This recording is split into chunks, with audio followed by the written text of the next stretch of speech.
Call it the Eastern Division side of the Big Ten semifinal weekend. Mark Rogers TV, the voice of college football, breaking down the Big Ten, the Buckeyes. We got Pat Murphy on the line, joins us on a weekly basis to talk Ohio State football with a big one in mind. Not Penn State, not Michigan, Indiana. Pat, Indiana at 4-0 with a half-game lead on the Buckeyes for first place in the Big Ten Eastern Division. Who would have thought? Yeah, I think that is the consensus pretty much around the country when people look at this game is, just kind of doing a double take at the rankings. Of course, you expected Ohio State to be, top 5, top 3 at this point in the season. But if you can find someone who picked Indiana to be inside the top 10 going into week 5 of the Big Ten season, I would like to meet that person, because unless they're a diehard Indiana fan, I don't know how you pick that game or picked these games to go the way they did. Obviously, Indiana already beating Penn State and Michigan. Now you look at Penn State and Michigan, and those aren't the same teams that they've been in the past, but just, purely looking down the roster, Penn State and Michigan are still more talented, you would think, than Indiana. And Indiana has found ways to get wins against both of them, as well as Rutgers and Michigan State. So credit to the Hoosiers. I believe it's the first time since the 60s that these two teams are going to meet ranked. So, it should be a fun one on Saturday in Columbus. Like you said, the Big Ten East lead and possibly that half of the conference championship game could be decided this weekend, which I certainly did not predict heading into the season. I thought, Penn State, Michigan, those would be the two big games. Maybe Michigan State would surprise some people, when you look at the Big Ten East, but definitely didn't pick Indiana, which, was maybe my fault for not paying attention to how the Hoosiers have progressed over the last few years. Pat, I'm going to bring a fun fact to the table that you will not find anywhere else. Okay. My civics teacher was a member of Indiana's Rose Bowl team in 1967. So the last time Indiana won a Big Ten championship and went to the Rose Bowl, my civics teacher was an offensive lineman on the Indiana Hoosiers. All right. So we've got this showdown. Vegas would say it's not necessarily legitimate. I looked at the line. Now I'm forgetting it's 21, 27, wherever it was. It was something in that range, right? Yeah, I think 21 is what okay. I saw yesterday. A little higher than I expected. I thought it might be in the 2-touchdown range. You listened to players and coaches today, this week on the news, on the conference call.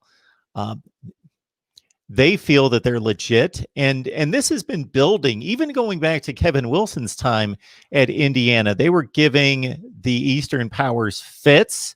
Ezekiel Elliott having to go off in Bloomington one year to hold off an upset when they were down inside the 5-yard line.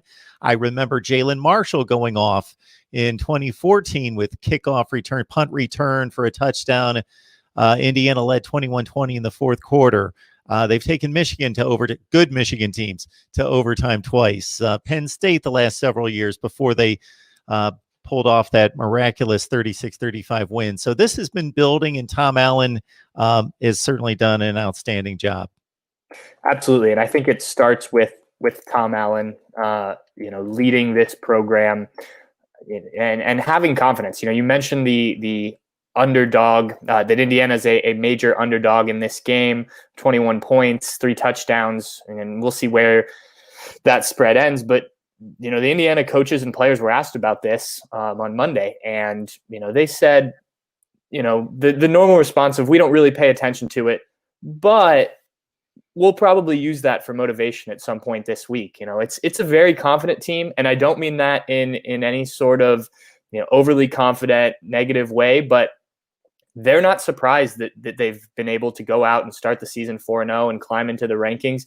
This team has been building, towards that these last few years. As you mentioned, they've played some of the best teams in the Big Ten tough. Last year an 8-5 record, which for Indiana is stepping stones after 2 straight 5-7 records under Tom Allen. So, they felt like they were putting together some good recruiting classes.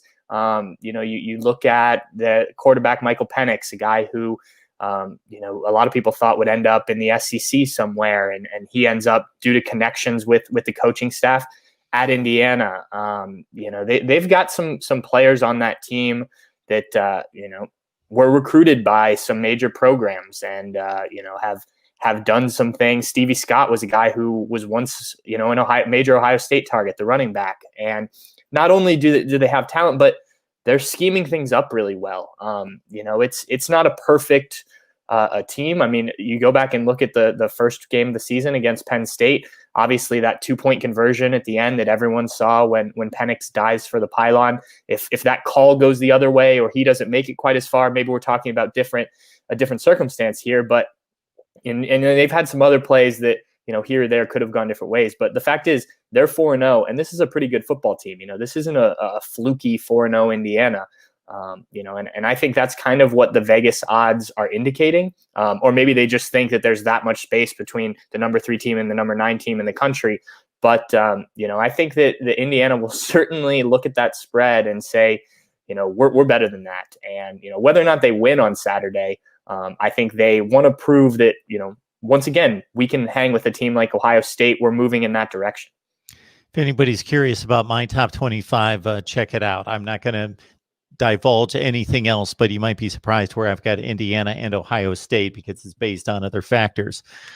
And athletes, Pat, as you well know, they know we're watching on television from the press box, from the stands, and we see what we see, and we're knowledgeable to a certain extent, but they're on the field, so that athletically they know when they're overwhelmed and don't belong on that field with those other players or that other team, but they know when they do. And to their credit, again, aside from a 51-10 defeat last year to the Buckeyes, they have held firm to the Buckeyes and the other best teams in the Big Ten. Yeah, and I think that going back to what I said before about building something in Indiana, when you have those games against Ohio State, against Michigan, where you go to overtime, it starts to build belief. And obviously, you want to win those games, but teams start to see that. Recruits start to see that. Okay, this is something here, and then when you go and visit these schools and things like that, there's a bit more juice around the program. I would have been very interested to see what this would have looked like, had there been fans in the stands for Indiana's games this year, just kind of how that built. Because I've been to Memorial Stadium in Bloomington before when it's not very crowded with Indiana fans, and clearly that hasn't been a priority there. But I think that, people have certainly gotten on the bandwagon with this team, and, as they should. I mean, when you climb into the top 10 for a program like Indiana, and you do so with some of the wins they've gotten, that's pretty impressive. And it's not just a basketball school over there in Bloomington anymore.